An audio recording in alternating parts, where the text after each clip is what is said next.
Hi there and good morning. Welcome to my talk on how to use keyword research to identify emerging trends and opportunities for our business. I'm Jesse Ringer and I'm the founder of Methodometric, an SEO agency here in Vancouver, BC. We all know the importance of innovation for propelling our businesses forward, from the increased number of digital-ready people coming online, the reliance on automation and AI, as well as our dependency to use big data to help shape our digital strategies. We also know how important Google is in the customer journey to helping generate more revenue for our organizations.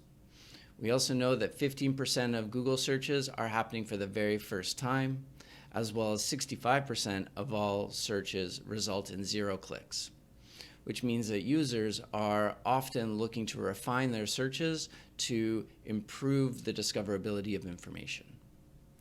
All this creates opportunities for us to better understand our customers. So today's journey, we're going to go through how we can better understand what people are using to describe the products and services they're looking for, how to better understand keywords and the information contained within these search queries, as well as how to apply it to our website and business opportunities.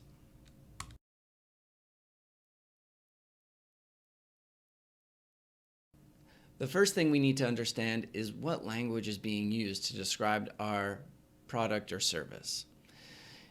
How people describe it will be how they search for it and give us an insight into how we can better market this product or service to them. One example I'd like to use is one for an on-the-job training software. This software helps enhance on-the-fly training for new frontline workers. But the term frontline workers has a lot of different connotations. So we look at salesperson and representative, but also employee and associate. We don't have a simple catch-all term for these types of workers. So even looking at the Google search results, we can see that there's quite a different landscape when using the different language. When looking at a salesperson training term, we see that there's a lot of transactional items, a lot of ads, a lot of courses, and a lot of pointed opportunities to convert into a lead. This also presents the problem of the fact that salesperson could be anything from a frontline retail worker up to a sales representative for a big organization. Conversely, when we look at frontline worker training, we see that it's a very informational search pack. We see a lot of questions and answers, as well as a lot of information to help educate the reader. So this also might not be the right situation for us to try and capture leads and demos. So here are a few problems that we found. One, given that we're living in a pandemic, the term frontline worker has definitely been co-opted into identifying hospital workers as well as ambulatory and police services. Salesperson is pretty general and doesn't really speak to the frontline aspect of our businesses. Representative really wasn't a term that we use at all for much of these employees. And then associate is kind of general, but not universally accepted as the nomenclature for this type of worker.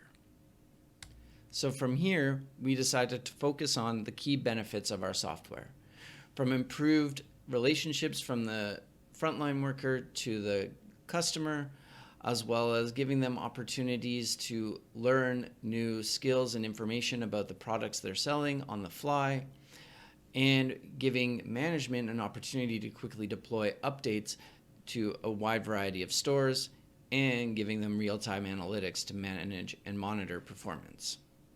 By focusing on these benefits, we were able to leverage the problem that we're trying to solve for the client, highlight key features of the product, as well as target less competitive search terms to rank and generate more traffic to the website.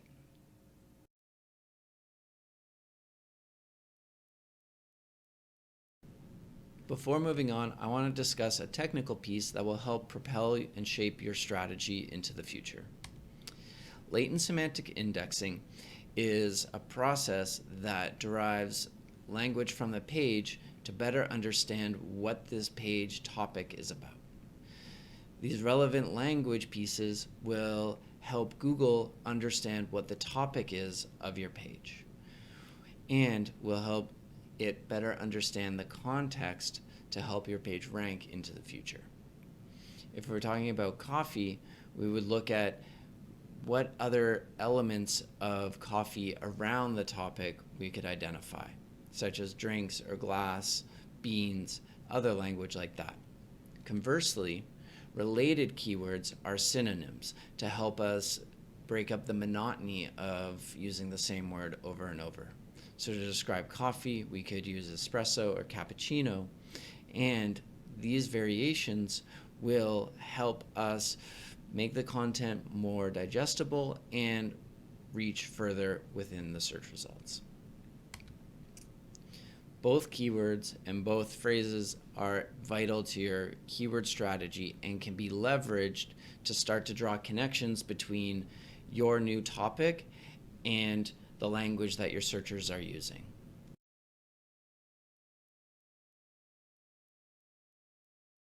The next step in our process is looking at the keyword data to help determine if there's a market for our new offering, as well as how we're going to communicate this offering to our customers.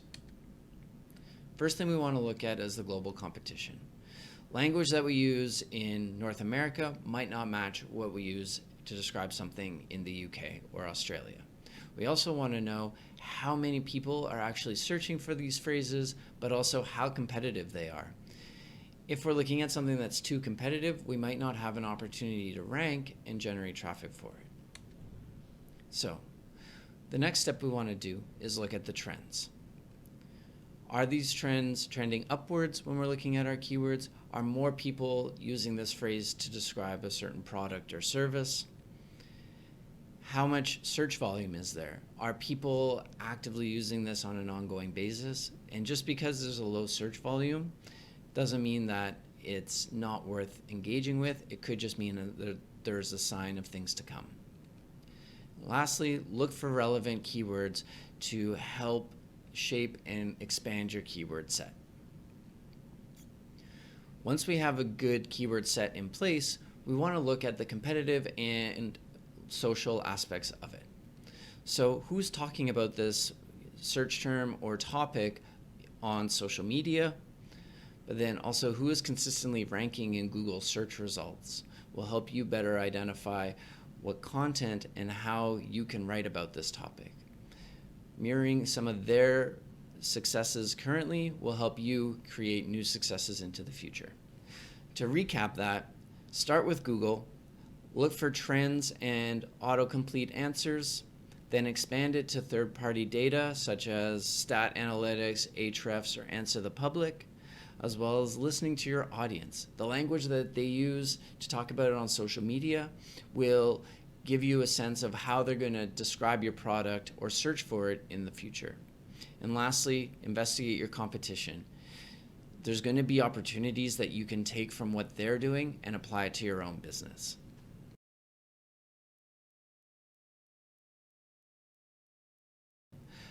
How do you take all that you've just learned and apply it to your business? With content clusters, we can leverage content groups or pillars to better understand the potential of your keyword list. Find themes within your keyword set to help organize your content. A website is built of clusters. This helps us organize the information on our website and makes it easier for our users to discover and find what they're looking for. This will help you theme out your content on your website, as well as build links between your pages and terms, and grouping these keywords together simplifies the writing process. Pages clustered together also support the purchase funnel and help Google better understand and rank your pages. Looking at content groupings from a holistic view, we can see the different phrases would be good to categorize this information. looking at challenges versus enterprise or innovation versus crowdsourcing, we can look at different ways on how we can write and therefore showcase our products and services. Here we can then see how our growth is performing and if we're getting traction in the right areas for these given topics. With this information, you can start to iterate and evolve your business and messaging.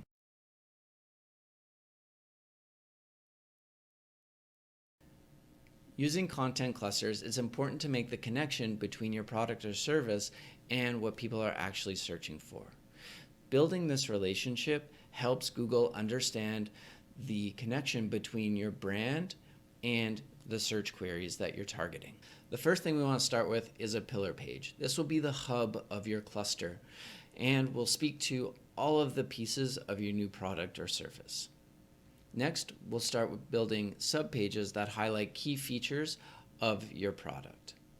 And then taking it one step further, we'll create pages that identify the key benefits that will help solve the problem your customers are looking to solve. So, how do we put this into real practice? First, we want to look at semantic language. Use a mix of common and industry language to help develop the context around what it is that you're offering. Next, we're going to start linking between these pages. Help create the understanding with anchor text and internal links that are descriptive and relevant to this page. And lastly, we want to look for proximity terms. Keywords that can be found nearby, above, or below will all help Google and user better understand the relationship of the language.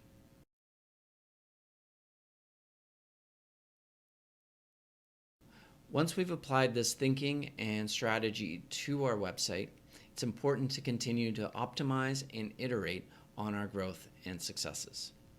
So, keep in mind, keyword research needs to be part of your market analysis. Look at factors such as the competition and search volume of these queries. Analyze the websites in the search results. Can you outperform them? Is there any information that you can replicate and apply to your own website? And then consider how you can include LSI thinking into your content. And then when moving into a new market or industry, focus on the problems you're trying to solve and not necessarily the newness of your product. Thanks.